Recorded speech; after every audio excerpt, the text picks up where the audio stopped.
With regard to the second vice chair position, the rules of SANDAG, the ones that were implemented in 1980 when it was founded, said that the chair should be elected by the weighted majority, the first vice chair should be elected by the weighted majority, and the second vice chair should be elected by the tally majority. So the rules of the organization that were adopted, remember, we weren't forced to join SANDAG. SANDAG was a voluntary association, and we joined it, and we formed rules that said that the tally majority, that meant Vista being represented in that, would have leadership in the organization. During the last meeting, 9 of us nominated a Democrat, Terry Gasterlin from Del Mar, to be the second vice chair, not a Republican, a Democrat. And they refused. This is not a Democrat or Republican. This is the most important thing that I hope the community will take away from this. This is not Democrats versus Republicans. Oh no. This is downtown versus suburbia. In Vista, we're the suburbs, like it or not. We picked Vista because it's a suburb. We didn't want to live amongst 30-story buildings. That's why we picked Vista to live. That's why I picked Vista to live. That's why most of us picked Vista to live. This is not Democrats versus Republicans.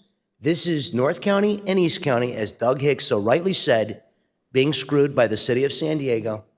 That's what this is about. It's about an 800-pound gorilla being in the room with a bunch of puppies, and those puppies don't have an equal say because in 2017, AB 805 squashed the rules from the state legislature of SANDAG, took away the right for the tally majority to be used, and it said the weighted majority shall rule in all equations, and we lost our voice. So I ask those of you who would put themselves forward to serve on SANDAG, not would you have walked out with the Republicans, but would you have walked out with the Democrat who represented Del Mar, but had the temerity to oppose the road user charge, who had the temerity to demand, to ask politely, actually, that we have a discussion placed on the agenda, a discussion that was not compulsory by law, but a discussion that the weighted majority would agree not to disenfranchise the tally majority, that they would agree to utilize the tally vote more frequently and to not override them on certain matters, exactly like the United States Senate, where a bare majority of 51 senators rules the day on any question, yet for over 150 years, they have decided to use a 60-vote system. When Harry Reid decided to eliminate the filibuster for judicial nominations, changed the body irreparably. And Mitch McConnell on the other side admonished Harry Reid. He said, the day will come and you will regret this. Rules that protect the interests of a minority in a democracy are in the best interest of a democracy.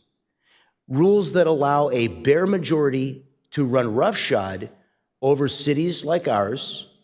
You know, we go back to, and I brought this up at SANDAG, the Great Compromise. The U.S. Constitution was adopted only because we decided to have a bicameral legislature, one where the smallest states like Delaware and Wyoming would have equal representation in the U.S. Senate. Without that great compromise, as it's called, there would be no U.S. Constitution. In our federal Congress, we protect the interests of the small states while we also advance the interests of the large states, which is why California has more representatives than the other state, but no more senators than any other state. These compromises can be worked out, but the weighted majority refused to have that conversation. In fact, they took it off the agenda for our upcoming meeting that's happening this Friday. And now they've said, well, maybe we'll talk about it in March, or maybe we'll never talk about it. They won't even allow us to have a discussion. The fact that they refuse to agendize a discussion where we could plaintively urge them to use the tally majority more frequently and to not disenfranchise cities like Vista.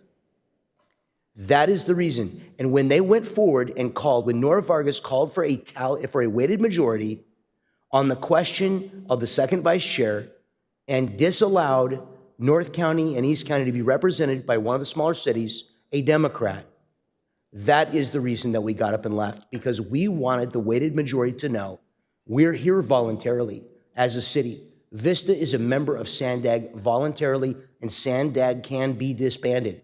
And if the weighted majority continues to disregard the interest of smaller cities, then I am going to call for this city, and I know a lot of my colleagues are going to call for their cities to walk out of SANDAG and for the last time, to leave the organization, to form our own metropolitan planning organization where San Diego is not a member, because we don't need to be told what to do by them. We have please, we have over 1 million people in East and North County. By federal law, we can have our own metropolitan planning organization. And this council may not be interested in it, but I can tell you that there's about 9 councils in this county that are interested in it. And our interests would be much better represented in a smaller organization that has the legal requisite number of residents to be represented as an MPO. And I think it's the idea is time has come. But I ask you who want to be considered for this position, would you have gotten up on behalf of Vista and the other small cities that have been disenfranchised by AB 805, would you have gotten up and walked out so that your voters, the voters of Vista, could read about how we've been disenfranchised in every news outlet in the county? Because without us getting up and walking out, without our tantrum, there is no news about our disenfranchisement, about the city of Vista not receiving funds for the Emerald Corridor. There is no news about how we're being mistreated.